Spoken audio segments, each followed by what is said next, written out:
রবীন্দ্র জয়ন্তী উপলক্ষে গ্রীষ্মকালীন রক্ত সংকট মেটাতে কীর্ণাহারে স্বেচ্ছায় রক্তদান শিবিরের আয়োজন। মানুষ মানুষের জন্য এই চিরন্তন সত্যই যেন নতুন করে ধরা দিল কীর্ণাহারের এক মানবিক উদ্যোগে। রবীন্দ্র জন্মজয়ন্তীকে স্মরণ করে কীর্ণাহার স্পন্দন ফাউন্ডেশনের উদ্যোগে আয়োজিত রক্তদান শিবিরে ধরা পড়ল মানবতার এক অনন্য ছবি। প্রচণ্ড গরমে যখন রক্তের সংকট চরমে, ঠিক তখনই মানবতার উজ্জ্বল দৃষ্টান্ত স্থাপন করলেন এক দম্পতি। শিবিরে একদিকে যেমন বহু মানুষ স্বেচ্ছায় রক্তদান করলেন, তেমনি সকলের নজর কাড়লেন এই স্বামী স্ত্রী আজ সপ্তমবারের মতো রক্তদান করলেন, আর তার স্বামী দিলেন নিজের 37তম রক্তদান। শুধু রক্তদানই নয়, তাদের পাশে দাঁড়িয়েছিল ছোট্ট সন্তানও। বাবা মায়ের এই মানবিক কাজ নিজের চোখে দেখে সে যেন শিখে নিল মানুষের পাশে দাঁড়ানোর সবচেয়ে বড় শিক্ষা। মহাপ্রভু শ্রী চৈতন্য দেবের প্রেম, সেবা ও মানবতার আদর্শকে সামনে রেখে এই শিবিরের আয়োজন করা হয়।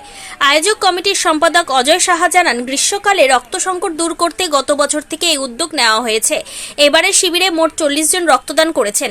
রক্তদান শুধু একটি দায়িত্ব নয়, এটি অন্যের জীবনে নতুন আশার আলো জ্বালানোর নাম। তাই আসুন আমরাও মানবতার এই মহৎ কাজে সামিল হই, কারণ রক্তদানই জীবনদান।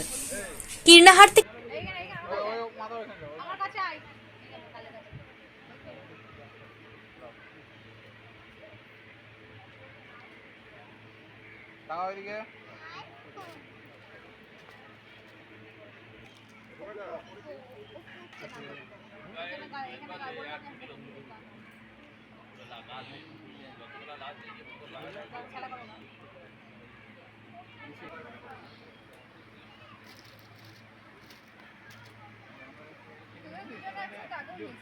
অনেকবার এই নিয়ে আমরা 4 বার একসঙ্গে দিলাম।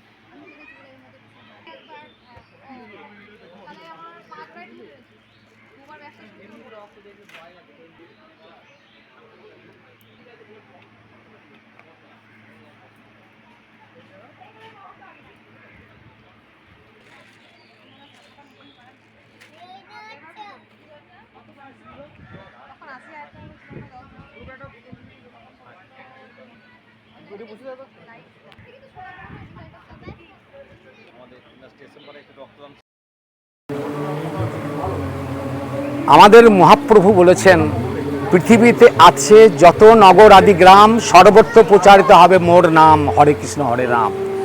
আপনারা জানেন, মহাপ্রভু একজন ছিলেন সমাজ সংস্কারক।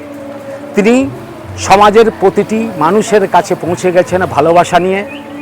সেখানে সমস্ত কিছু মানুষ কী করে ভালো থাকবে, তাই এই গ্রীষ্মকালীন সময়ে বিভিন্ন জায়গায় যে রক্ত সংকট দেখা দেয়, সেই রক্ত সংকট মেটাতে স্টেশনপল্লী শ্রী শ্রী হরি গুণানুকীর্তন উৎসবকে সামনে রেখে আমরা এই রক্তদানের শিবিরের আয়োজন করেছি, যাতে মুমূর্ষু রোগীরা এই সময় তাদের রক্ত থেকে বঞ্চিত না হয়।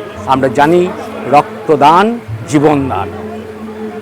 এই যে একটা রক্তদান জীবনদান, কতটা মাহাত্ম্য পাচ্ছে আজকে? অবশ্যই চণ্ডীদাস বলেছেন, সবার উপরে মনুষ্যত্ব, তাহার উপরে নাই। তাই মানুষের জন্য যদি কাজ করা হয়, আর মানুষ মানুষকে ভালোবাসবে, মানুষ মানুষকে বিপদে সাহায্য করবে, এটাই তো ধর্ম, মানব ধর্ম, যেটা চৈতন্য মহাপ্রভু তিনি বলে গেছেন। তাই এর থেকে ভালো সময় আর কি হতে পারে বলুন?